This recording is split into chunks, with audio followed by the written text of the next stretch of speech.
Refuge Sentinelle, les refuges comme observatoire du changement climatique en haute montagne. Une conférence de Victor Andrade à l'ENSA, l'école nationale de ski et d'alpinisme à Chamonix-Mont-Blanc. Bonsoir à toutes et à tous. Donc voilà, moi je m'appelle Victor Andrade, je suis ingénieur d'études à l'université Grenoble-Alpes, au laboratoire PACT, qui est un gros labo de sciences sociales où on a des chercheurs et des chercheuses qui travaillent un peu sur toutes les thématiques qui peuvent exister en sciences sociales et surtout en géographie. Et je suis animateur du dispositif Refuge Sentinelle, donc un dispositif d'observatoire des changements climatiques et sociaux en montagne et en haute montagne. Donc c'est un programme qui a démarré en 2015-2016 à l'initiative de l'Université de Grenoble et du Parc des Écrins. Pas tant parce que ça bouge plus dans les écrins, mais par des affinités entre des chercheurs et le directeur scientifique du Parc des Écrins. Donc le Parc des Écrins a longtemps continue à soutenir le projet, et c'est là qu'on a lancé le programme avec une petite dizaine de gardiens volontaires en 2016. Et puis depuis, le réseau s'est un peu agrandi. Et Refuge Sentinelle, c'est le dernier né d'un programme qui s'appelle Sentinelle des Alpes. C'est de là d'où vient le mot sentinelle, qui est effectivement un sens militaire, et je ne l'avais jamais pensé aussi en tant que le gardien sentinelle. Sentinelle des Alpes, donc c'est un dispositif du CNRS qui regroupe plusieurs dispositifs d'observation de tous les effets du changement climatique en haute montagne, avec les lacs, la flore, les alpages, hors champ, qui est un dispositif qu'observe tous les changements sur des transects d'altitude. Par exemple, on va prendre sur un territoire de 1000 à 2000 mètres d'altitude, et puis on va observer tous les types de végétation ou de faune, et qui vont observer ce qui se passe avec les impacts du changement climatique sur la remontée ou la descente de certains êtres vivants. Et donc Refuge Sentinelle, on est venu apporter un peu de sciences sociales là-dedans, parce que c'était beaucoup de gens qui faisaient des sciences qu'on appelle dures, et nous on amène un peu d'humain, et on essaye d'observer ce que le changement climatique peut avoir comme impact sur et les touristes et les professionnels de la montagne, les gardiens et les gardiennes, les guides, les accompagnateurs, accompagnatrices, les gardes de parc, toutes les personnes qui peuvent gérer les espaces protégés. Voilà. Comme je voulais dire, on a un réseau qui se base exclusivement sur le volontariat des gardiens et des gardiennes, parce que par essence, ils n'ont pas de temps. Du tout, pour rien. Donc on essaye de pas trop arriver en leur disant tu peux faire ça s'il te plaît pour nous, ça serait super gentil.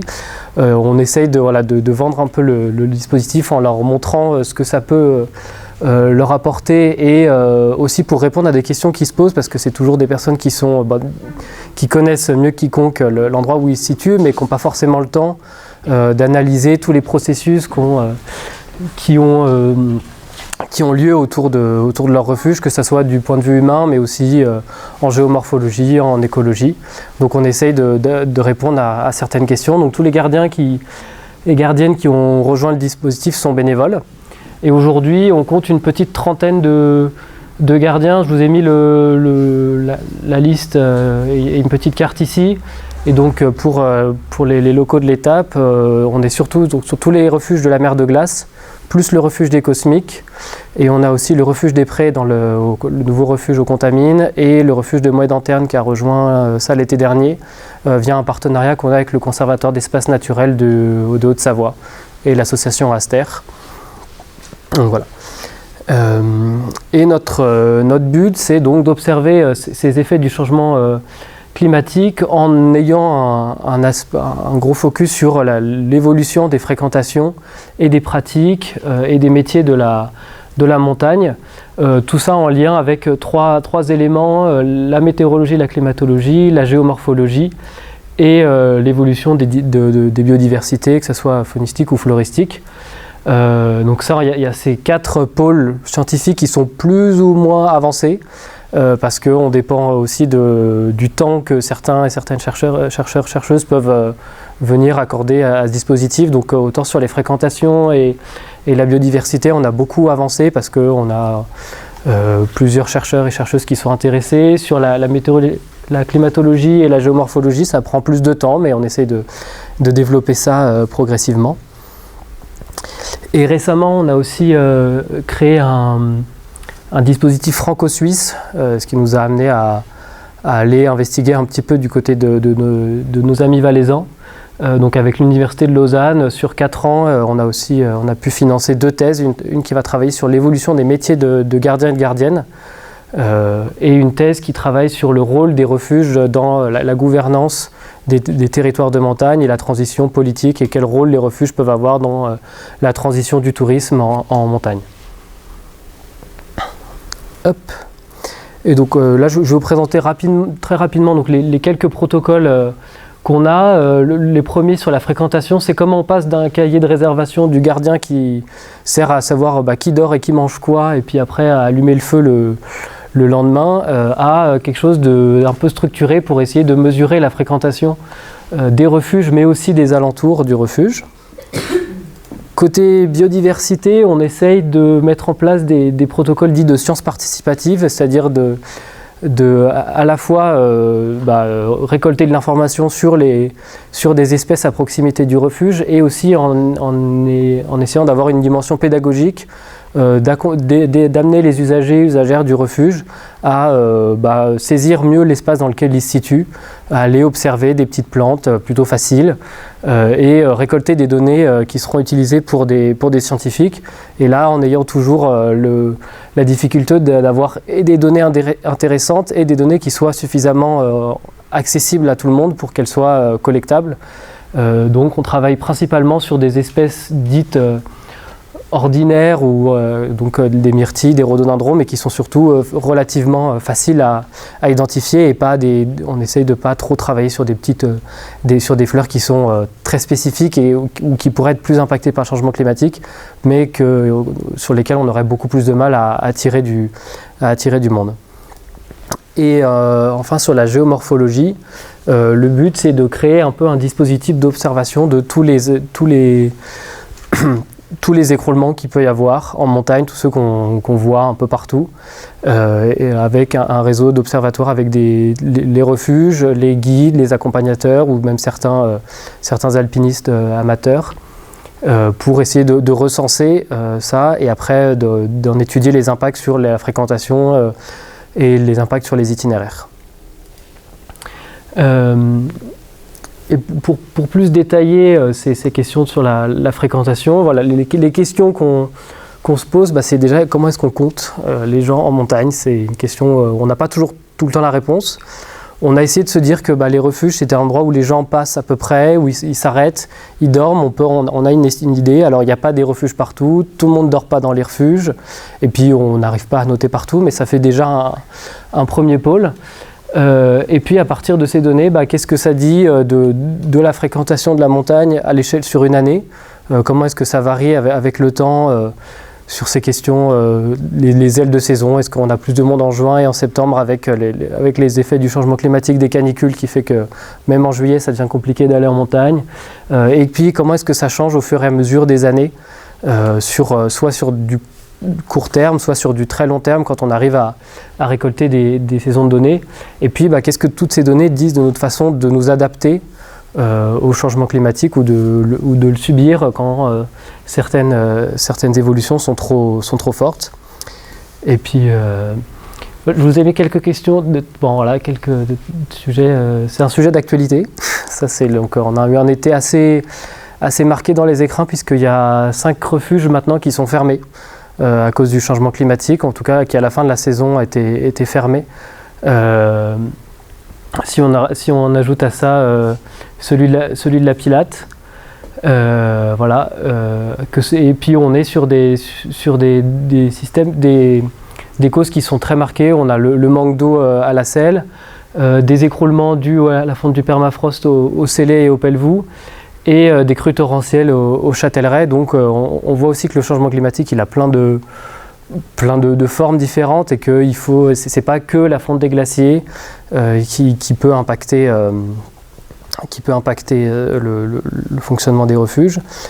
Et on a aussi les évolutions des accès. Alors là, il y a une étude qui a été faite par Jacques Mauret, qui a fait une thèse en géomorphologie, qui avait travaillé notamment sur les évolutions des accès au refuge de la mer de glace. Donc là, c'est des photos pour l'accès à l'envers des aiguilles. Et donc on voit au fur et à mesure des années où était le glacier, puis toutes les échelles qu'on a dû rajouter chaque année pour monter au refuge. Et là on n'est qu'en 2016, donc il faut s'imaginer qu'en 2023 on doit être là à peu près, vu que la fonte s'est accélérée surtout sur l'année 2022 et 2023, où on a perdu à chaque fois quasiment 15 mètres de glacier. Et là, la gardienne de l'Anvers nous disait qu'elle avait, au milieu de la saison, il fallait aussi déjà s'adapter. D'habitude, c'était d'une saison à l'autre, où on rajoutait X mètres d'échelle. Et puis là, mais c'est au milieu de la saison où il faut un jour appeler l'hélico et dire en fait, on ne peut plus monter, ça passe plus. Donc il faut rajouter des échelles. Ça dit aussi quelque chose de l'accélération de ces effets du changement climatique. Je ne voulais pas passer, moi. Avec voilà, ces accès qui deviennent de plus en plus compliqués, qui forcément transforment le rôle du refuge, parce que si plus personne n'y peut accéder, à quoi il sert? Et on travaille aussi sur ces questions de fréquence. Alors c'est un photomontage. C'est un photomontage d'une artiste, Natacha de Mailleux, qui avait pour but d'essayer d'alerter un peu sur certains lieux emblématiques. Donc là, c'est le lac Blanc, où en fait, dès qu'on voit une photo du lac Blanc, chacun essaye de prendre une photo où on va supprimer le plus de gens possible et de faire comme si on était seul au monde. Et elle a superposé en fait toutes les personnes qui sont passées sur une journée au lac Blanc pour en faire ce photomontage. Et puis on travaille sur l'apparition de nouvelles pratiques, de l'itinérance avec le développement, surtout en post-Covid, du bivouac et sur les itinérances, que ce soit sur le tour du Mont Blanc ou sur le tour des Écrins, où c'est devenu une vraie question à proximité des refuges, mais aussi pour tous les espaces protégés. Il y a tout un nouveau public qui est arrivé en montagne, qu'on a parfois du mal à saisir. On ne sait pas, est-ce que c'est la faute des réseaux sociaux qui ont amené plein de gens parce qu'il y a des TikTokers qui ont mis des photos, on ne sait pas trop. Pourquoi est-ce qu'il y a eu tout d'un coup une explosion du bivouac? Là, on est sur un site, donc il y a un refuge qui est de l'autre côté du lac, où il y avait, avant le Covid, une quinzaine de tentes par soir. En 2021, quand j'ai pris cette photo, c'est un soir où il y a dû avoir une cinquantaine de tentes, il y en a eu 70 au maximum. Cet été, il y en a eu 137. 137 pour un refuge qui a une capacité de 35 ou 40 places à côté. Et en plus, à côté de ce refuge, il y a un alpage. Et ça interroge aussi sur la question de l'interaction de toutes les pratiques qu'il y a en montagne. Il n'y a pas que du tourisme. Il y a aussi des gens qui travaillent, qui ont loué un alpage. Et donc, comment toutes ces interactions se font? On essaye de réfléchir là-dessus et puis de questionner. On a questionné les gardiens de refuge, les bergers, les bergères, pour voir comment est-ce qu'ils vivaient toutes ces interactions et comment est-ce qu'on pouvait... est-ce qu'il y avait quel rôle ils pouvaient avoir dans la sensibilisation des publics aux bonnes pratiques sur l'alpage, au refuge. Sur la fréquentation, pour présenter quelques résultats, on a essayé de retrouver des données des vieilles données de fréquentation. Alors là, ça dépend beaucoup du sérieux des CAF et des propriétaires de refuges. Donc il y a des données qui sont perdues, probablement des déménagements et puis des archives qui ont été brûlées parce qu'il n'y a plus de place. Donc on essaye de reconstituer, mais on n'a pas forcément tout. Là, je vous ai mis un exemple avec 5 refuges des Écrins où on a les données depuis 1946. Ce qui nous permet de dire déjà que le pic de la fréquentation des refuges, il est dans les fin des années 90 pour les refuges de haute montagne. C'est l'âge d'or de la fréquentation, c'était ici. Une des pistes qui explique pourquoi est-ce ça baisse brusquement, c'est la mise en place de la réservation obligatoire. On n'a plus le droit de dormir sur les tables, sous les tables, sur les bancs, partout dans le refuge. On ne peut plus avoir un refuge de 100 places où il y a 250 personnes qui dorment. Donc forcément, ça fait baisser le nombre de nuitées. Et c'était une pratique relativement courante dans les refuges à la fin des années 80. Je vois que Clémentine est d'accord. Et puis on est aussi sur des refuges, donc là le glacier Blanc et les Écrins, où on est sur des itinéraires qui sont plus ou moins affectés par le changement climatique parce que c'est à proximité d'un glacier qui font avec des itinéraires qui sont ou qui disparaissent parce que soit ils sont plus faisables, soit aussi parce qu'ils tombent parfois dans l'oubli, soit parce que c'est des pratiques qui ne sont pas forcément à la mode. Mais ça questionne aussi sur ces questions de surfréquentation de la montagne. C'est un mot qu'on entend beaucoup ces derniers temps. En tout cas, d'un point de vue des refuges, cette dynamique de surfréquentation, elle n'existe pas forcément. Et ça, c'est à l'échelle de plusieurs massifs. Donc là, on voit bien l'absence de données dans beaucoup de massifs fausse beaucoup les résultats, mais en tout cas, on arrive à voir certaines tendances à partir des années 2000, où là, on a des séries à peu près correctes. Je ne vois plus du tout ma souris. Hop. Ce qu'on observe principalement, c'est que dans les massifs où il y a une forte pratique de la haute montagne, comme les écrins, on a globalement une baisse de fréquentation, alors qu'à l'inverse, sur les massifs peut-être plus sur les massifs de randonnée, là, comme en Vanoise, on est là pour le coup sur une augmentation assez pérenne de la fréquentation. Et ça, c'est chez vous, donc dans les refuges de la mer de glace, où là, c'est une baisse à peu près continue. J'ai pas encore les données de 2023, donc je sais pas encore quelle est la suite de cette courbe, de celle-ci, si ça va être à ce niveau-là, mais voilà, globalement, un des effets du changement climatique et puis du changement des modes de pratique de l'alpinisme, c'est ça, c'est cette baisse assez continue de la fréquentation bon, le 2020 ça compte pas, mais qui a été divisé, enfin qui a perdu à peu près 25% de la fréquentation en une vingtaine d'années. Donc ça, c'est sur des données annuelles, et on essaye aussi d'avoir des données journalières. Donc pour ça, on demande aux gardiens et gardiennes de noter tous les jours où vont les gens le lendemain. Donc on leur fait une petite fiche, ça c'est à l'envers des aiguilles, on voit pas bien les destinations, mais là il y a à peu près tous les itinéraires qu'on peut faire, ou du moins tous les grands secteurs qu'on peut faire à partir de l'envers, et puis les gardiennes et les aides-gardiennes ont noté très consciencieusement toutes les destinations. Et après, on reporte ça sur des cartes, et ça nous permet de mesurer des évolutions, soit sur le temps long quand on les a. Donc ça, c'est pour illustrer ce que je disais tout à l'heure sur le refuge des Écrins. Le sommet phare du refuge, c'est le dôme de neige des Écrins et la barre des Écrins. Donc en 1979, on avait environ quasiment 6000 personnes qui allaient au sommet. L'année dernière, grosse canicule, c'est 700. Alors que le refuge a été en très grande partie construit pour ça. Donc il y a un impact direct, alors que d'autres sommets, qui sont un peu moins impactés pour l'instant, restent eux sur une fréquentation quasiment identique. Et après, on essaye de voir aussi des évolutions à l'intérieur de la saison. Donc là, c'est le refuge du Couvercle, qui est ici. En juillet et en août 2022, donc pareil, période de canicule avec une disparition totale plus personne ne faisait la verte en août parce que c'était devenu trop dangereux, ou inaccessible, alors que c'était un sommet qui se faisait encore, qui pouvait se faire en août, jusqu'à il n'y a pas si longtemps, et ça force aussi le refuge à changer, parce qu'il n'accueille pas les mêmes types de populations. Tout le monde s'est rabattu sur les voies du moine, alors qu'on est sur une pratique différente. Et donc Christophe, le gardien, l'année dernière, il a passé tout son mois d'août à aller équiper des voies, parce que en fait, sa fréquentation son refuge, le refuge a été refait, et on a diminué par 2 le nombre de places, et il est encore rarement complet. Donc il est obligé de faire en sorte que son refuge reste attractif, parce que sinon c'est le modèle en fait économique et son existence est un peu remise en cause.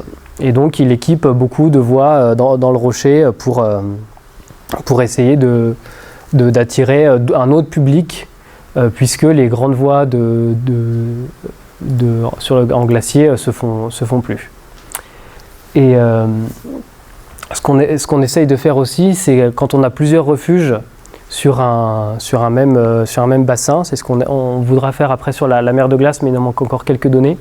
C'est d'essayer de mesurer toute la fréquentation à l'échelle d'un bassin. Là, c'est sur la Haute-Manche où on a 4 refuges où les gardiens et les gardiennes faisaient ce relevé de destination, où ils notaient donc les destinations des gens. Et on a réfléchi, on essaie de réfléchir par logique de tronçon, où est-ce que tous les gens passaient, parce qu'il y a des itinéraires où il y a plusieurs, il y a plein de personnes qui passent au même endroit et puis après qui se séparent dans la vallée. Et donc on essaye de mesurer toute la fréquentation du bassin et d'avoir une vue globale de ce qui se fait à cet endroit. Et là-dessus, avant on était surtout sur des pratiques d'été. On commence à travailler un petit peu sur le ski de randonnée, même si les protocoles ne sont pas forcément toujours en place. On le fait surtout au refuge des Prés, donc au Contamine. Et là, une question qu'on s'est posée aussi, c'est un peu le rapport au risque. Est-ce qu'avec le développement du ski de randonnée, on a un changement du rapport au risque peut-être de la part des néo-pratiquants? Est-ce qu'ils sortent plus ou moins quand il y a un gros risque d'avalanche? Donc là, pour l'instant, on essaye surtout de compiler des données et de voir en fonction de là, c'était un jour de risque 3, pourquoi il y a... se dire pourquoi est-ce qu'il y a autant de gens qui sont allés dans un couloir plutôt exposé alors qu'il y avait un fort risque d'avalanche. Après, on essaie de compiler toutes ces données. Et puis après, on va les rediscuter avec des guides locaux, avec les gardiens, les gardiennes, et puis essayer de comprendre comment est-ce qu'eux, ils perçoivent aussi cette question de la prise en compte du risque par les pratiquants et les pratiquantes. C'est un sujet qui revient beaucoup dans les dernières discussions qu'on a eues avec les gardiens, ce rapport au risque, notamment chez les nouveaux publics, et la difficulté qu'il peut y avoir à communiquer avec ces pratiquants qui soient... Alors, les gardiens disent souvent qu'ils veulent que c'est des publics qui posent une question mais qui ont déjà une réponse en tête, et que tant que le gardien n'aura pas dit cette réponse-là, ils n'écouteront pas forcément. Et la réponse est souvent oui, tu peux y aller. Et il y a un gros enjeu sur la communication par rapport à ça qui est en train de se poser.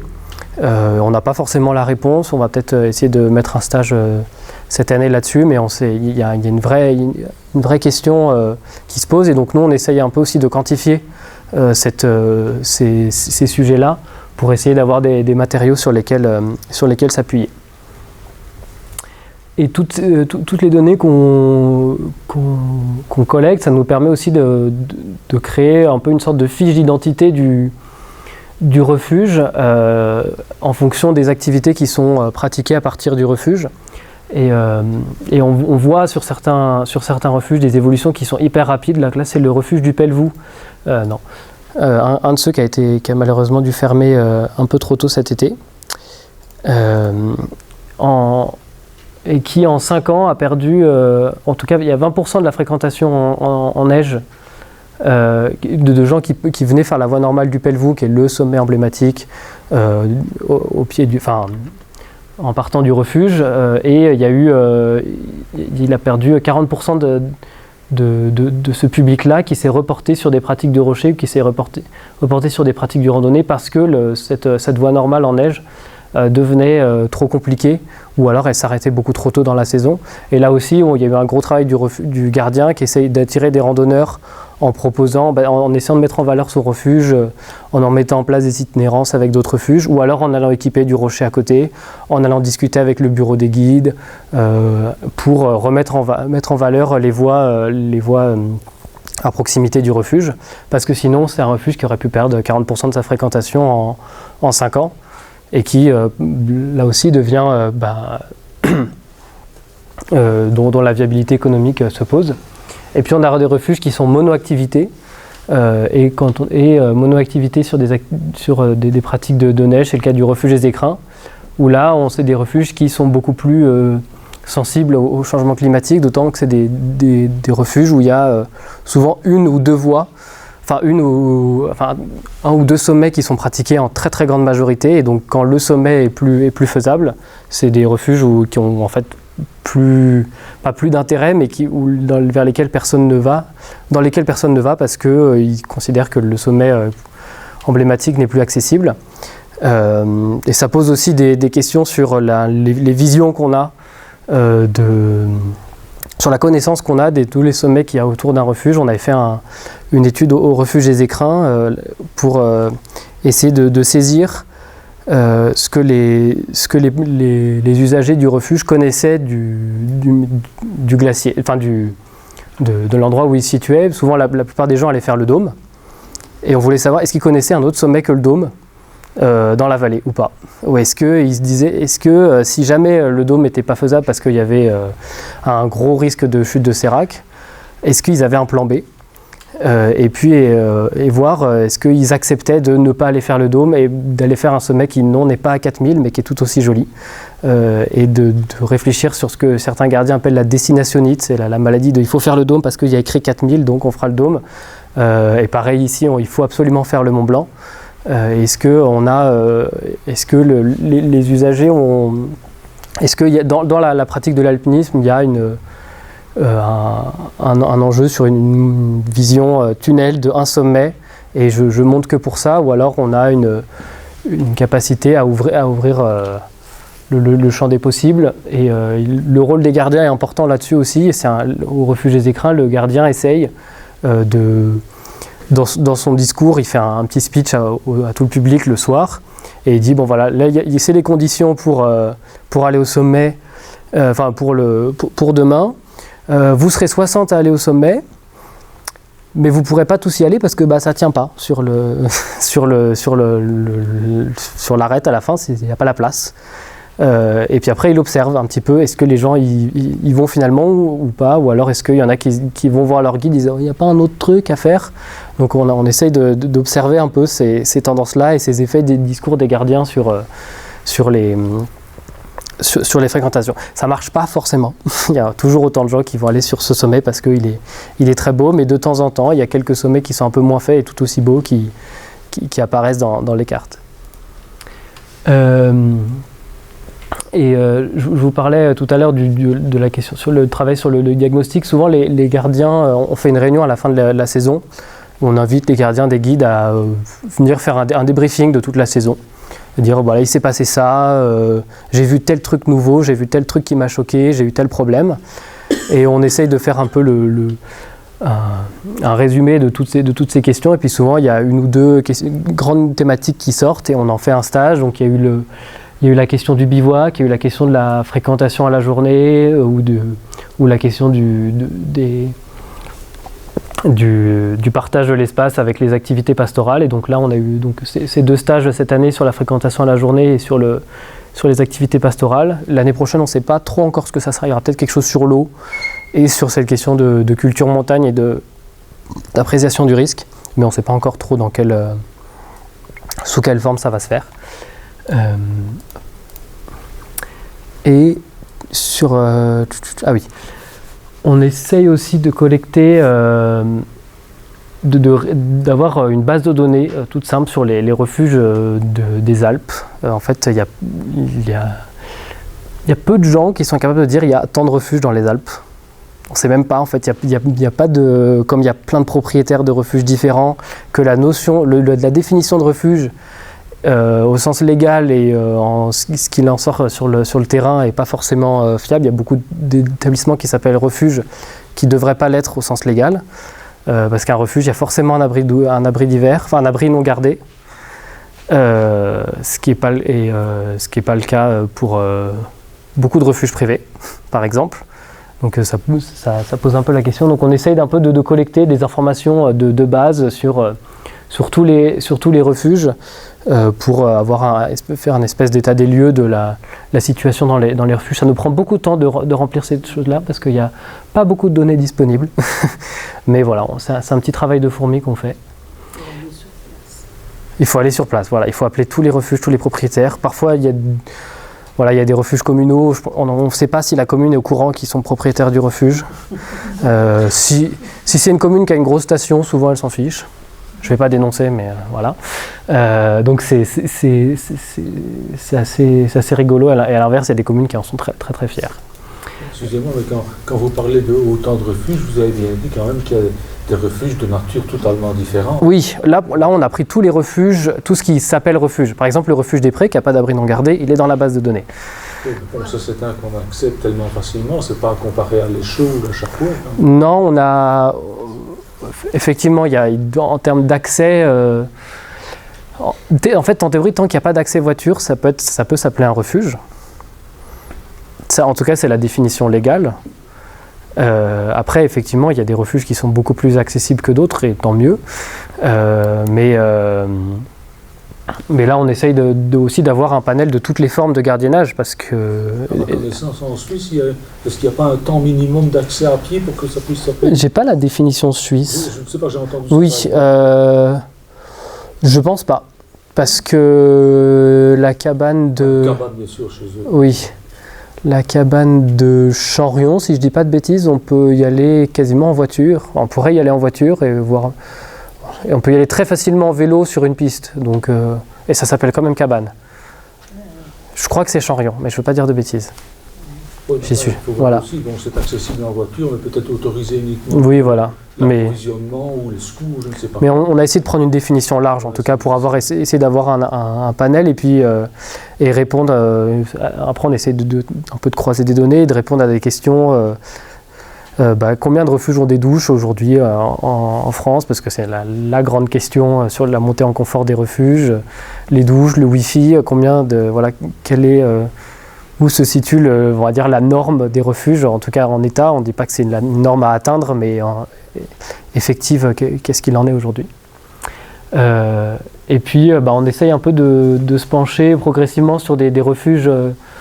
La question de ces cabanes et de ces refuges non gardés, qui revient un petit peu à la mode, ou en tout cas dans les discours qui se posent à cause de la fermeture de certains refuges, de grosses structures qui sont déstabilisées par le permafrost. La Pilate a déjà fermé dans les écrins, dans le Valais ils ont plusieurs problèmes de refuges qui bougent et qui risquent de s'écrouler. Donc, la question de petites structures, voire parfois de structures héliportables comme on peut avoir pour des petites pour des cabanes de bergers, commence à se poser. Donc on essaye de réfléchir là-dessus, et puis voilà, retrouver ces anciens petits refuges. Là c'est au col de Temple-Écrin, sous les ailes froides. On voit que dans le Mont Blanc il y a des bivouacs qui ont été rénovés récemment. Ça fait partie des autres dynamiques qui existent sur les refuges. Et puis on observe aussi d'autres formes de pratiques. Là j'ai mis deux exemples qui n'ont absolument rien à voir.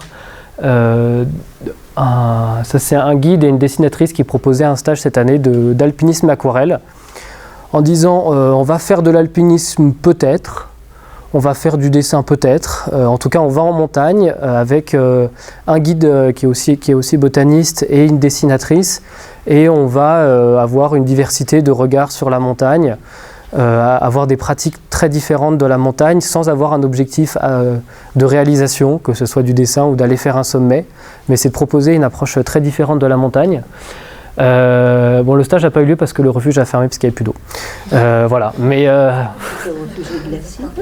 au refuge de la Selle, dans les écrins. Voilà. Mais peut-être que ça, j'espère qu'ils le feront l'année prochaine. Et puis là, c'est Fabien Mayerhofer qui sort un film sur les 14 2000 des Bauges. Et je trouvais ça assez amusant aussi d'avoir cette approche himalayiste des Bauges et de redonner un peu de valeur à nos sommets et de repenser toutes ces questions d'expédition, ces questions de sommets. Et puis une autre réflexion qu'on a, c'est qu'on entend parler des premières. Est-ce qu'on ne va pas bientôt parler des dernières? La dernière fois qu'on a pu faire ce sommet en allant par la voie normale, nous on a fait peut-être un premier sommet sans jamais mettre les crampons.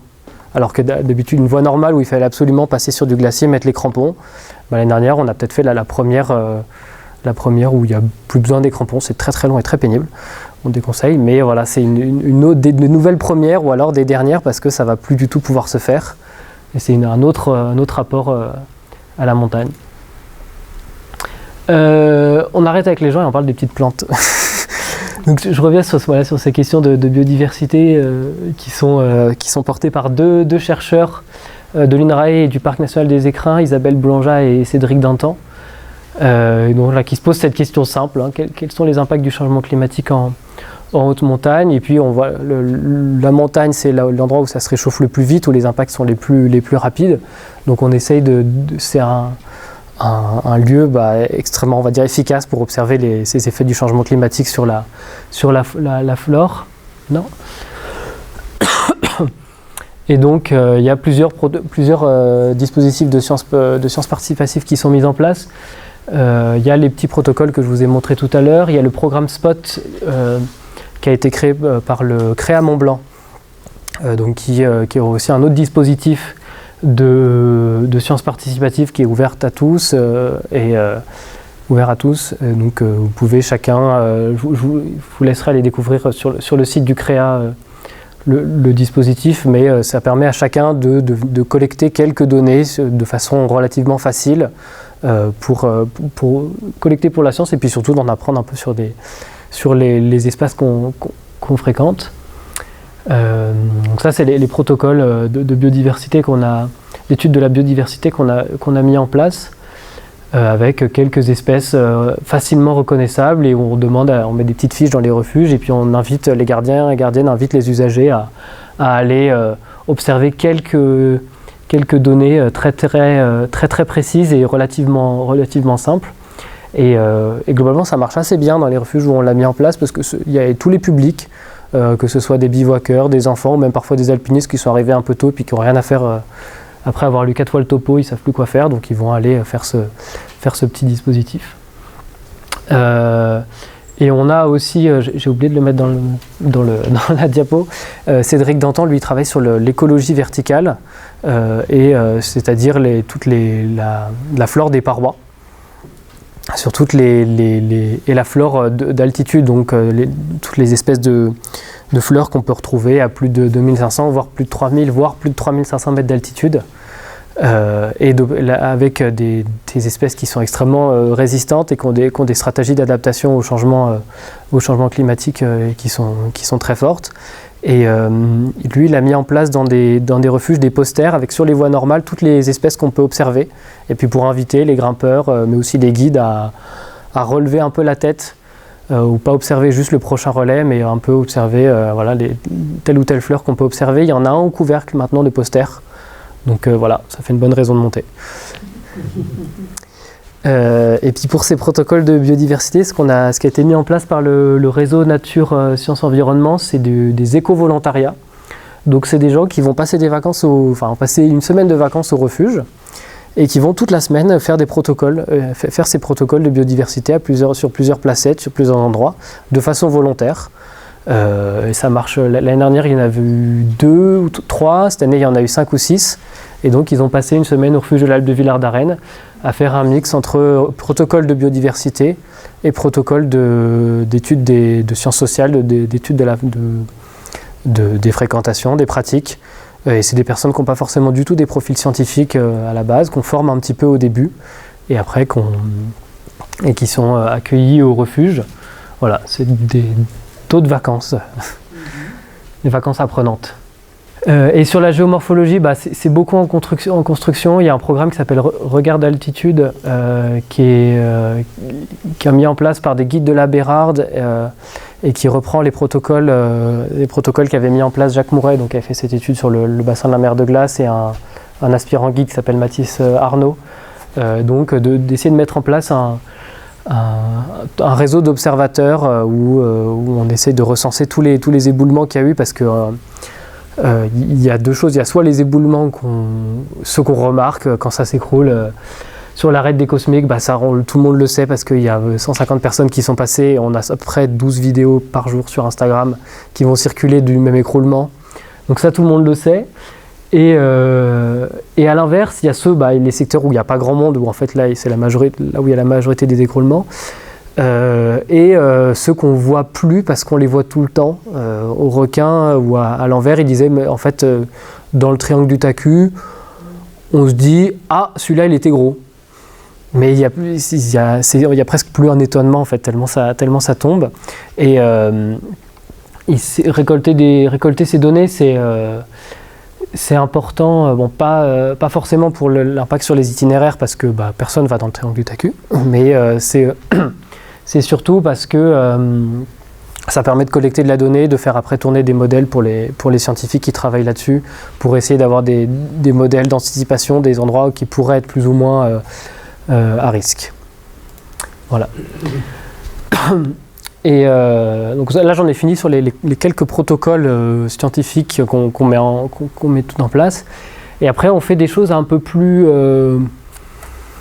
variées, approximatives, exploratoires. Voilà, où on essaye de mettre en place des dispositifs créatifs. On appelait ça les refuges remix, où on invite des participants avec des approches très différentes de la montagne.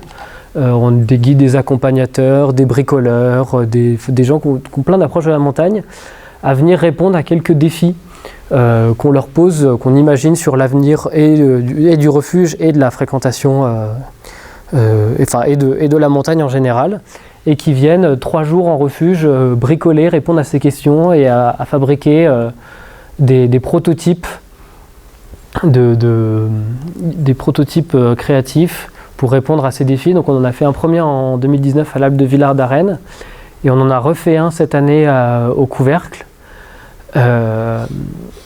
Et donc il y a 6 dispositifs prototypes qui sont toujours là-haut normalement, si on les a pas s'ils n'ont pas été redescendus, et qui répondaient à plusieurs questions qu'on avait posées aux pratiquants. Et donc là on a par exemple la mise en place d'un topo alternatif qui invite à se poser la question non pas juste du topo du refuge au sommet, mais en fait de l'arrivée au refuge, de l'arrivée à Chamonix. Comment est-ce qu'on anticipe, comment est-ce qu'on voit notre façon de monter au refuge, d'arriver à Cham, de repenser tout notre déplacement, et ça permet d'avoir aussi une réflexion sur l'ensemble du déplacement qu'on fait et de pas juste penser au sommet. La corde sensible, c'est une approche sensible de notre montée, c'est essayer de réfléchir a posteriori sur tout ce qu'on a pu remarquer, observer, sentir, ressentir au long de la montée au refuge, et puis après pendant l'ascension, et puis de le noter et d'observer après toutes les observations qui ont pu être faites par les autres usagers. Le refuge DataVis, c'est un élément de data visualisation. C'est une sorte de relevé de destination beaucoup plus joli. Et ça invite chaque pratiquant à dire voilà, aujourd'hui on est allé faire, on prend une petite ficelle, on dit je suis allé faire,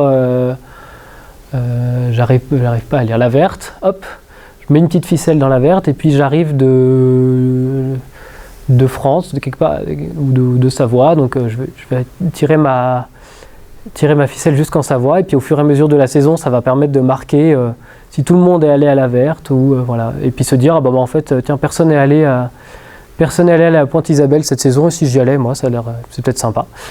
Et puis à la fin de la saison, on tire un trait, on fait le dessin, comme ça on verra, on note 2023, et on remet toutes les ficelles à zéro, et puis ça permet au fur et à mesure des années d'avoir un petit dessin de chaque année.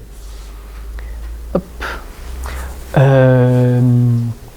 On a eu les Argonautes de la mer de glace qui nous ont repensé la mer de glace comme une mer, et qui ont imaginé un récit itinérant pour remettre un peu au goût du jour le sentier de rando des balcons de la mer de glace, qui se fait de moins en moins, parce que c'est aussi de moins en moins praticable par des randonneurs lambda, on va dire, et qui ont imaginé un récit et une itinérance poétique et scientifique qui permet d'en apprendre plus sur l'histoire de l'alpinisme et l'histoire des refuges de la mer de glace, sur la botanique, et d'observer les différentes espèces qu'on peut retrouver. On peut trouver un bouleau par exemple sur le sentier maintenant, un peu avant le couvercle. C'est quand même assez haut pour ce genre d'arbre. Et donc ils ont fait cette carte, ce petit bateau qui a été construit avec la carte sur la voile, et puis un récit que je vous invite à lire, mais il faut monter encore une fois, mais qui est vraiment très chouette. Il y a eu le téléphérique qui lui imagine un espace de lien entre le refuge et la vallée. Entre un espace en vallée qui peut être un peu tout et n'importe quoi, un bar, un EHPAD, un club sportif, on ne sait pas trop quoi, tout ce qu'on veut, et qui invite, ils ont créé un petit baluchon dans lequel on peut mettre des cartes postales, des lettres, écrire des choses qu'on a écrites au refuge, qui seront apportées dans un lieu en bas, et puis les gens d'en bas vont écrire des choses pour les gens du refuge, et inversement. Et après, il faut juste des gens pour monter ce petit baluchon, qui est très léger. Et enfin, le chocard, c'est un dispositif de mise en réseau des gardiens sur toutes les bonnes pratiques, tous les petits tips, les trouvailles, les systèmes D qu'ils ont pu inventer, le four solaire, la marmite norvégienne. En fait, moi j'ai trouvé un type qui me montre des légumes frais tous les machins. Ou voilà. Il y a essayer de mettre en réseau tous les gardiens ou tous les gens qui peuvent avoir une approche un peu différente, un peu débrouillarde de la montagne, et puis essayer de créer un socle de connaissances entre les gardiens, parce que ça se fait pas forcément. Parmi les pratiques un peu les dispositifs un peu exploratoires qu'on a fait, on a essayé aussi de créer un dispositif de mise en commun de toutes nos façons d'observer la montagne. On a réuni donc des guides, des botanistes, des cinéastes, des chercheurs en sciences sociales, tout un tas de gens qui ont une façon très différente d'aborder la montagne.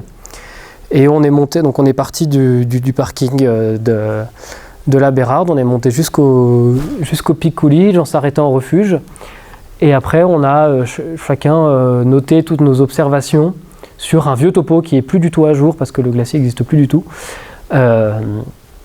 Toutes ces observations, et puis c'est un dispositif qu'on va essayer de continuer après, mais ça permet d'avoir vraiment une diversité de regards et de se rendre compte qu'on a des façons extrêmement différentes d'appréhender certains espaces, des espaces de glaciers, des glaciers rocheux, on a discuté avec des cinéastes qui nous disent mais en fait c'est mort la haute montagne, il n'y a rien qui bouge, il n'y a rien qui vit. Et là, le botaniste, évidemment, il s'étrangle, parce qu'il y a plein de petites fleurs qu'on n'a pas vues. Le géomorphologue, il s'étrangle aussi. Et à l'inverse, eux, ils n'auront pas vu telle lumière, tel jeu de lumière, telle chose. Enfin, on a plein de façons, et ça nous amène aussi à repenser différemment, et pas penser juste « Ah, le sommet, c'est là, il nous reste 3 heures, et après, il y a l'orage, et après, il faut penser à ça. » Et après, on rentre, et j'espère que la soupe sera bonne. Et essayer de changer un peu notre approche de la montagne, et réfléchir à comment est-ce que chacun va avoir une appréhension différente. En lien avec le réseau d'observatoires qu'on essaie de créer sur les éboulements, on essaye aussi d'observer des choses un peu moins tristes, genre les petites fleurs, et de former des guides à l'observation de la biodiversité. Donc on a créé un guide sentinelle, parce qu'on n'avait pas d'idée de nom, donc on a repris quelque chose de facile. Et donc voilà, il y a une formation qu'on fait chaque année avec des guides, mais aussi des accompagnateurs sur des thématiques en biodiversité. Et puis après, on crée un réseau de façon toute simple, où on invite les guides à nous partager tout ce qu'ils observent, que ce soit en termes de fréquentation, de nouvelles pratiques, et puis et des données aussi plus qualitatives en écologie. Voilà. Et pour répondre essayer de répondre avec tout le monde de la montagne sur toutes ces questions qu'on a présentées, on organise en décembre à Briançon des rencontres, une sorte de colloque, mais pas qu'avec des scientifiques qui vont parler pendant 3 heures sans qu'on puisse discuter. On va essayer de faire ça vraiment sous forme d'atelier pour faire une sorte de grande réunion de travail de tout le milieu de la montagne, pour essayer de réfléchir à l'avenir des refuges, et l'avenir des refuges dans un contexte de changement climatique, et essayer de réfléchir à ces questions d'accès, les questions de l'eau, les questions des financements, des rénovations. Et donc on essaie d'inviter des financeurs, des guides, des gardiens, des chercheurs à venir discuter. Voilà. Si ça vous intéresse, je peux vous envoyer le lien d'inscription après, pour pour ceux qui sont disponibles du 7 au 9 décembre, si jamais. Voilà. Et l'affiche n'est pas forcément à jour, mais il me semble que l'exposition a été prolongée au refuge, au musée de Saint-Gervais. Vous pouvez aller voir une exposition sur les refuges alpins, qui est une exposition qui a été créée par le musée dauphinois. Et je crois qu'elle a été prolongée. Mais au moins, elle existait. Voilà. Et en plus, il y a un des prototypes du premier refuge Remix qui est... Voilà. Si vous voulez en savoir plus ou juste voir des belles photos de refuge. Merci beaucoup. Voilà. Je remercie. Bon. Au niveau de ces formations, comme vous dites, Oui. ces stages, ça veut dire qu'il y a des personnes qui vont entourer Oui. les stagiaires. Les... Ce sont des nouvelles formations ou ce sont... Souvent, la personne qui fait la formation, c'est Cédric Dantan, donc le botaniste du parc des Écrins. Oui, mais c'est pas partout. Alors, souvent, on l'a fait dans les Écrins parce qu'on est plus proche et parce qu'on a un plus gros réseau, mais on invite aussi des guides du Mont Blanc à venir. Peut-être que ça va se faire, peut-être qu'un jour on en fera 2, une dans le Mont Blanc et une dans les Écrins. Mais pour l'instant, c'est surtout dans les Écrins, parce que c'est là où on a le plus gros dispositif. Pareil pour l'éco-volontariat, pour l'instant, c'est que au refuge de l'Alpe de Villard-d'Arène. Parce que voilà, pour l'instant, c'est quelque chose c'est un test. Enfin, c'est un test. Ça fonctionne bien, mais ça dépend beaucoup des gardiens aussi, parce que c'est des gardiens qui ont accepté pendant 5 fois dans la saison de recevoir des gens pendant une semaine qui ne sont pas vraiment des clients, parce qu'ils mangent avec les gardiens, qui font la vaisselle avec les gardiens, mais qui ne sont pas non plus des aides-gardiens. Enfin, c'est vraiment c'est assez particulier. Donc, pour l'instant, ça n'a pas été réfléchi ailleurs qu'à cet endroit. Sachant qu'en plus, les gardiens sont en train de changer. Mais voilà. J'avais une question. Donc Ouais. là, on parle beaucoup des effets plutôt négatifs du réchauffement climatique, les éboulements, les départs de voies plus compliqués. Est-ce que vous étudiez aussi quelques effets positifs? Je donne 2-3 pistes que j'ai vues dans d'autres conférences, peut-être des épisodes caniculaires où les gens vont plus en refuge, des saisons plus longues pour les refuges où il y a moins d'accès. Peut-être le glacier s'est retiré et finalement ça arrange l'itinéraire phare, ou c'est pas du tout quelque chose qui est dans le... Ouais, les gens vont moins à la plage, donc ils vont plus en montagne parce qu'il fait chaud. Voilà. Non, Ça, pour le coup, ça, on essaye, ça se sent un petit peu parfois dans certaines données, et ça ressort surtout dans les discours des gardiens. Mais En moyenne montagne, il y a plus de fréquentation. ouais, voilà. Ouais. c'est des choses qu'on entend, mais est-ce que là c'est étudié? Oui, en tout cas, on essaye dans les données, après on essaye de le contextualiser. Toutes les données qu'on a, on essaye après d'aller discuter avec les CAF locaux, avec les guides, avec les gardiens, et d'essayer de comprendre un peu, parce qu'on a des chiffres bruts, et puis d'essayer de les contextualiser. Et effectivement, ouais, sur les épisodes de canicule, globalement, il y a un peu plus de gens qui montent en montagne, mais ça peut vraiment varier aussi. Certains gardiens disent, mais en fait, parfois, quand il fait trop chaud, les gens, ils viennent plus du tout. Et ils restent en bas dans la vallée parce qu'ils ne vont pas aller randonner et faire 3 heures de rando en plein cagnard, même pour une super bière ou une super tarte aux myrtilles. C'est plus une raison suffisante. Donc il y a un peu les deux en même temps. Et après, sur ces questions de les ailes de saison, il y a effectivement plus de monde en juin, mais c'est aussi dépendant de... en juin, il y a du monde les week-ends. Donc les week-ends de juin sont de plus en plus chargés, parce que sur toutes les voies en neige, c'est là où on retrouve les meilleures conditions, voire même en mai, pour les gardiens qui ouvrent en mai. Mais les gens, ils ne sont pas en vacances, c'est la plupart du temps, donc ça reste aussi très dépendant d'un modèle qu'on a de vacances. Après, en septembre, ça dépend, là c'est très dépendant des refuges et des sommets qui peuvent être faits. Souvent sur les voies en neige, en septembre, elles se font pas plus qu'avant. Elles sont pas revenues en bonnes conditions. Par contre, pour le rocher, oui, on a des refuges qui restent fréquentés assez tard dans la saison, les week-ends. Et puis on a le développement d'autres activités, les scolaires par exemple, où là, au sein du dispositif, on s'est aussi engagé dans l'association Educalp qui essaye de faire... de faciliter la montée de publics scolaires en refuge, et on essaye d'aller discuter auprès des rectorats, auprès des des financeurs pour dire c'est super que les enfants aillent en refuge, ça leur fait une expérience, une première approche de la montagne qui est géniale. Ça fait des gens qui iront peut-être plus tard en refuge parce qu'ils vont vouloir y retourner plus tard avec leurs parents. Et puis c'est aussi un lieu, une façon de faire de la pédagogie autrement et de façon très très efficace. Donc on fait pas mal du lobbying auprès des rectorats là-dessus parce que certains ont très peur. Et puis après il faut aussi trouver de l'argent. Pour ça. Parce que nous, on a eu comme expérience, justement, du côté de Bionacé, il y avait tout un groupe d'enfants avec des adultes. Au col du tricot, donc c'était pas très compliqué quand même. Et puis, on parlait avec les enseignants en disant « c'est formidable ».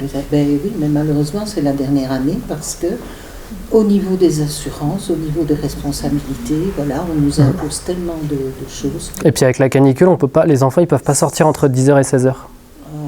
Voilà. C'est très con, mais c'est compliqué après de monter en refuge. Il y a tellement de réglementations qui se mettent que... Voilà. Est-ce qu'il y a peut-être encore une autre question Au niveau du confort des refuges, est-ce qu'il y a réellement une demande ou bien est-ce que oui. On pousse, je veux dire, pour attirer des gens? Oui, mais elle vient pas forcément des usagers, pas du public commun des refuges. On a aussi fait une étude l'année dernière pour essayer de répondre à cette question. Il y a une augmentation en général, on va dire, du confort avec des installations de douches. Au couvercle, par exemple, au nouveau couvercle, ils ont mis des douches. Elles sont jamais ouvertes parce que soit il n'y a pas d'eau, soit c'est aussi le fait que l'entreprise qui a fait les douches a jamais fait de refuge et a jamais travaillé en altitude. Donc elles n'ont jamais pu ouvrir. Mais de toute façon, elles pourraient de fait pas ouvrir. Donc il y a une question, en plus de ça, il y a une question de logique qui se pose. Mais en fait, souvent, les gardiens sont demandeurs d'une certaine augmentation de confort parce que beaucoup de refuges ont des espaces de vie pour les gardiens qui sont très petits, voire inexistants. Donc les gardiens sont contents de pouvoir, eux, bien se loger, de pouvoir correctement loger leurs salariés. Donc là-dessus, ils peuvent être demandeurs, et puis les guides aussi. Les guides, ils sont contents de pouvoir prendre une douche quand ils ont passé 4 jours en montagne, de pouvoir charger un téléphone et d'avoir du Wi-Fi ou du réseau pour pouvoir contacter les prochains clients. Donc alors qu'à l'inverse, du point de vue du public général, il n'y a pas forcément une demande qui est hyper prégnante. C'est pas, en tout cas dans les entretiens qui ont été faits, puis il y a une enquête en ligne qui a été faite, c'est pas quelque chose qui ressort de façon très forte. Et à l'inverse, il y a beaucoup de gens qui considèrent qu'il faudrait garder les refuges dans leur jus ou garder un aspect rustique. Et c'est pas forcément que des vieux cafistes qui pensent ça. Il y a aussi des jeunes alpinistes ou randonneurs qui ont une image du refuge qui doit rester relativement sobre pour aussi en faire des lieux d'éducation à la sobriété. Et à se dire oui, on peut se laver avec une demi-bouteille d'eau et s'en sortir avec pas grand-chose et qu'on n'a pas forcément besoin de... Et c'est assez variable dans les publics et il n'y a pas forcément un type de public qui veut absolument... tous les jeunes ne veulent absolument pas forcément du Wi-Fi ou de quoi charger leur téléphone. La dernière personne que j'ai vu regarder une série sur son téléphone en refuge, c'était un ingénieur, il avait 60 ans. C'était à l'opposé et il faisait la montagne depuis très longtemps. Et il voulait lui par contre avoir de quoi charger son téléphone. Enfin, c'est pas forcément une nouvelle génération de pratiquants qui arrivent et qui demandent du confort. Voilà. Mais c'est très dépendant des refuges et c'est très dépendant des financeurs aussi. Il y a, dans certains secteurs, on va... S'il a une mairie, par exemple, je crois que la mairie de Serre-Chevalier est en train de construire un refuge, ils ont une certaine idée du refuge qu'ils veulent faire, et ils vont faire quelque chose d'haut de gamme. Est-ce que ça va tenir? Est-ce qu'il y aura assez d'eau et suffisamment longtemps? On ne sait pas encore. Qui est-ce qui a financé le refuge des Prés? La compagnie des guides de Saint-Gervais. Oui, c'est super le refuge, très confortable, mais c'est très cher. C'est un peu ça que je pose à la question, parce qu'on est content quand on y arrive. Mais est-ce qu'on a besoin de tout ça? Bon, je vais dire, c'est un peu passéiste peut-être, avoir dormi en refuge, dans l'ancien refuge de Couvercle, c'est quand même quelque chose. Entre la Charpoix et les Prés, oui, c'est sûr que c'est vraiment, il y a deux mondes. Tu vois pas de Charpoix? Oui. Ou du Couvercle, ouais. Oui, c'est deux. Oui, les deux s'appellent refuge et c'est vraiment pas la même chose. Et là, au Pré, ils ont besoin de. Il faut qu'ils augmentent leur cuve d'assainissement des eaux usées parce c'est trop petit. Il y a trop de monde qui passe, ça marche trop bien. Aussi, c'est que des refuges, ils sont tous différents. Il n'y en a pas un qui se voilà. ressemble. Chaque public peut trouver son refuge qui lui correspond. Et c'est bien. Enfin, moi, je pense que c'est bien qu'il n'y ait pas de refuge type, quoi. Oui, sinon on s'ennuierait. On peut espérer qu'il n'y aura pas encore une norme en plus. On ne sait pas. C'est pas moi qui décide. Mais oui, la question des normes refuges, c'est quelque chose qui sera discuté aux rencontres. On va essayer aussi d'amener des gens qui créent ces normes parce qu'il y a aussi des logiques qui sont, enfin des trucs qui sont pas tenables et qui de toute façon sont pas tenus.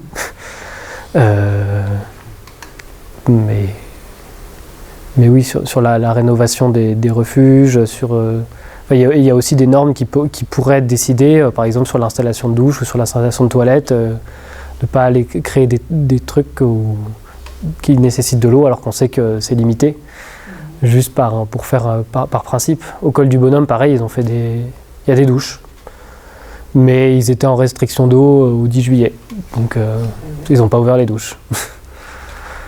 Est-ce que vous pensez qu'il y a des refuges qui pourraient être rénovés mais qui ne le sont pas de faute de ne pas aller chercher les financements? C'est quand même assez compliqué, mais il y a des grosses enveloppes au sein de la région, du département, de l'État, voire même de l'Europe, qui peuvent être débloquées. Pour ce genre de projet, je ne sais pas, mais... Pour les refuges, c'est un peu compliqué. Enfin, les enveloppes sont de plus en plus petites, globalement. Là, la FFCAM, ils ont un nombre de refuges à rénover qui est de plus en plus grand et ils ont de plus en plus de mal parce que les travaux ont aussi, enfin le coût des travaux a augmenté aussi, avec les questions de coût de matières premières, d'inflation, de tout. Donc ils ont un gros plan de plein de refuges à rénover, mais qui sont en train de retarder progressivement. Et puis il y a des refuges qui n'avaient pas prévu d'être rénovés, et puis il va falloir sérieusement se poser sur la question. Le Châtellerault, il y avait des... Non, c'est un mauvais exemple. Il y avait des travaux qui étaient... Il était en travaux. Il devait être en travaux. Les architectes avaient prévu quelque chose. Mais je pense qu'il faut tout recommencer à zéro. Parce que le projet ne peut plus tenir. Il faut maintenant penser à un refuge qui peut se faire emporter par une crue torrentielle. Mais sur cette question des financements, c'est aussi l'occasion, on va essayer de réfléchir avec les régions, en tout cas avec les services de l'État, pour voir qu'est-ce qui peut être alloué, sous quelles conditions, et puis essayer de créer une démarche simplifiée, comme on dit, pour aider les financeurs, que ce soit la FFCAM, mais aussi les financeurs privés, à financer des rénovations, sachant qu'il y a une énorme différence entre les privés et les structures qui ont plusieurs refuges, comme le Parc de la Vanoise ou la FFCAM ou la STD. C'est vraiment, on est dans des dynamiques économiques qui sont tellement différentes que, pareil, là, il n'y a pas une réponse. Est-ce que vous avez une idée de l'évolution l'état d'esprit des gardiens de refuge, mais vis-à-vis de leur responsabilité quand ils donnent une information à quelqu'un? J'imagine qu'ils doivent être sur des... C'est très compliqué. C'est peur de dire la moindre chose, non? Alors en théorie, ils n'ont pas le droit d'interdire, enfin de toute façon personne n'a le droit d'interdire à quelqu'un d'aller quelque part. Enfin sur un sommet, ils ne peuvent pas dire non, tu n'iras pas. Mais de plus en plus, en tout cas ce que des gardiens et des gardiennes disent, c'est que ça les démange parfois, et parfois ils le disent, non, il ne faut pas que tu ailles là-bas. C'est dangereux, tu vas te tuer, il ne faut pas y aller, vous n'êtes pas prêts, vous n'êtes pas équipés. Mais ils le disent de moins en moins parce qu'ils ne connaissent pas forcément le niveau des gens. Et c'est un discours qui est très fort aussi. Enfin, donc ils essayent de décourager, de réorienter. Mais parfois, il y a des gardiens qui ont dit on aimerait bien, ou ces publics pas forcément préparés, qui ont acheté des crampons sur Amazon et qui n'en ont jamais mis avant d'arriver au Cosmic, qu'il leur arrive un petit truc, un tout petit truc juste dévissé quand ils arrivent juste avant d'arriver au refuge. Comme ça, ils débarroulent sur 50 mètres, ils se font pas mal, mais ils se font peur et ils renoncent. Et en même temps, c'est un public qui n'a pas plus d'accidents que les autres. C'est ce que au PG, c'est ce qu'ils disent, c'est que c'est le public, on peut dire néophyte, et pas forcément, c'est pas un public plus accidentogène que des alpinistes expérimentés. Donc on ne sait pas pourquoi.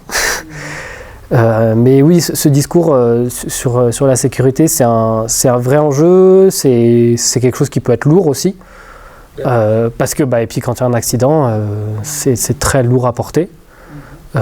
Même si c'est pas de la responsabilité du gardien, ça reste quelque chose. Voilà.